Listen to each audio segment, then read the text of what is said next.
All right, what's up everybody? So this is that limited Tundra, back at it again with another video. This is going to be a 1 year update of this setup on the truck. 1 year update, do I kind of regret doing the 12 wides on this truck?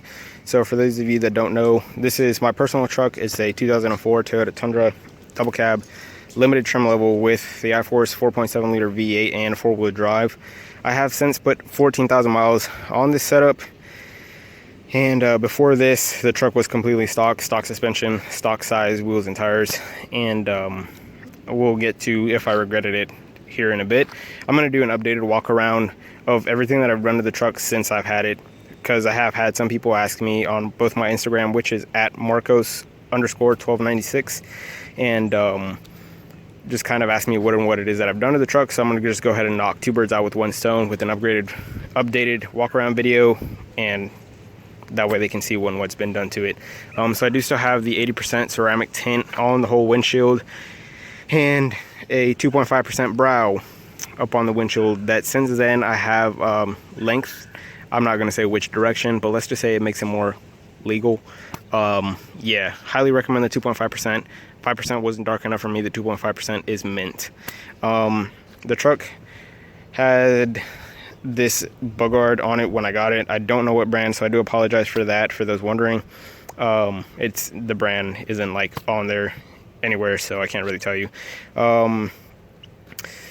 Still do have the stock reflector housings, 6K 35 watt HIDs. Yes, a lot of people are like, oh, you blind everybody, blah blah blah, but in reality, even some of the newer LEDs, new vehicles with LEDs and projectors, especially if they get you at the right angle, they will still blind the crap out of you. So that's not to say that projectors are not going to blind people, and I'm really not the biggest fan of how projectors look on these trucks. Just not my thing. If that's your thing, more power to you. Still have the clear corner upgrade. For those of you wondering, I get asked this a ton, so eBay is where I got them. However, I haven't seen them on there for a very long time. Some people say that they just discontinue them for a little while, that they run out of stock and then they come back, but I haven't seen them in a really long time, so I'm pretty sure that they're just not making them anymore, that they're just completely discontinued. In the last walk around video, I said I was going to do the LED switchback upgrade, and I have since then. I actually have a video of that on my YouTube channel of how to do it properly on these first gens. That way you don't have any issues with hyperflash, none of that. And it's a mod that I highly recommend. Visibility is increased. The truck looks so good with them. In the fog light housings, I am running pods that I got off of Amazon. Don't really recommend this brand, but you know, kind of a budget brand, but just a lot of moisture condensation in them all the time. I'm not really a fan of it, but those are hooked up to my stock wiring harness, so we don't have any extra wires running into the cab for that. For those of you that want to know how to do it, all I can say is pop off that plastic panel, pop off your stock fog light housing with a flathead screwdriver. Just look at it, dude. It's common sense. It's really not that hard. I have installed a OEM Toyota skid plate. These were available on the 2005 and 2006 Toyota Tundra Double Cab that were the XSP package. Just a tasteful mod. Doesn't really do anything, just like the way it looks. Still have same light bar on there. My suspension setup is a 3-inch Toyota coil strut spacer with SPC upper control arms with the adjustable ball joint. Highly recommend those control arms. They've been phenomenal to me. Alignment shop will love you. You'll be able to get everything back into spec. Strut spacer does stiffen up the ride and makes it a little more bouncy, but I don't really wheel this truck. The only time it sees dirt is pretty much like at landfills, towing trailers and stuff like that. So I don't really mind it for just being a daily driver. And like I said, I put 14,000 miles on it. There you can see the CV axle angles. That's with a Toytech, I think it's like a 1-inch diff drop kit. I haven't had any problems with that kit. Some people will say don't do that, get high angle CV axle boots. Like I said, I haven't had any issues with that kit, so I would recommend it. I do still have OEM lower ball joints from Toyota. That's the only option for these trucks. Don't get anything else.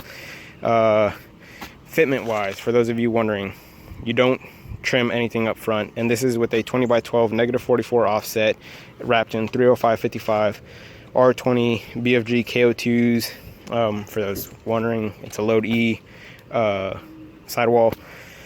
In the back, you will have to trim metal, you will have to trim plastic, you will have to do some You will have to do some hammering.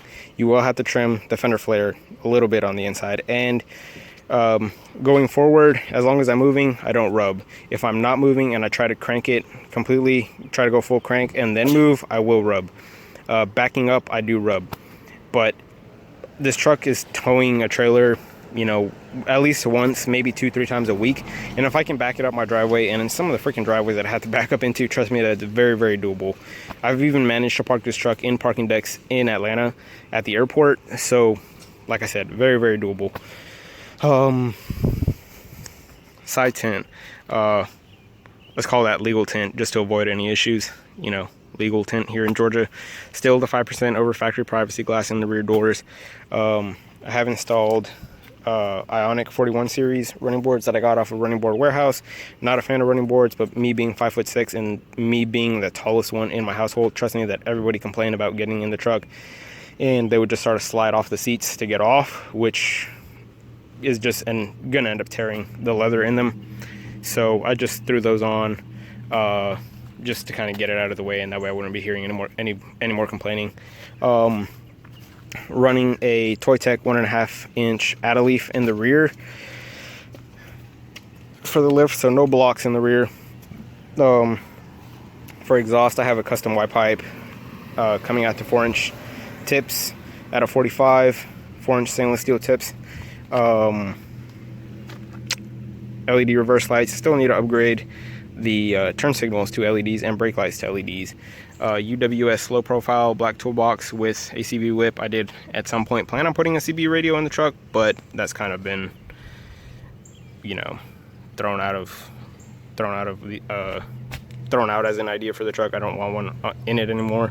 Still have 5% tint over factory privacy glass on the back window too.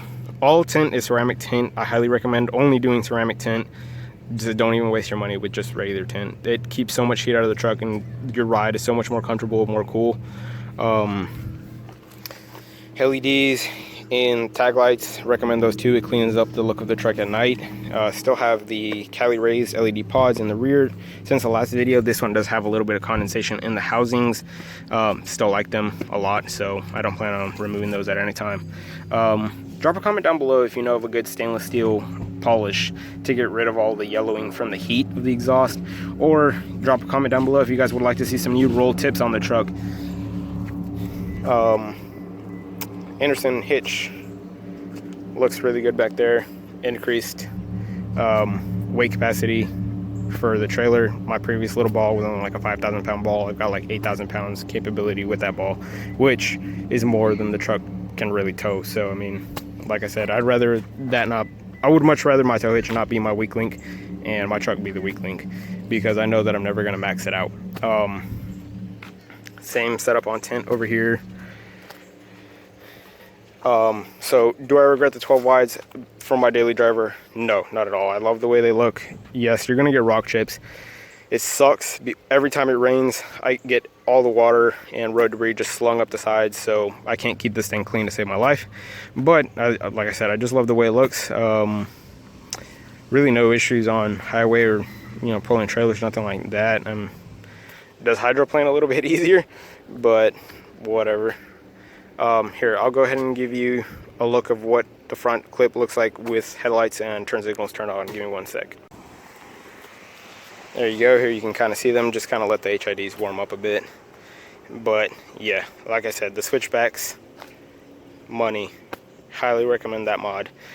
Really kind of at night you can see like all right here, even with the tinted windows.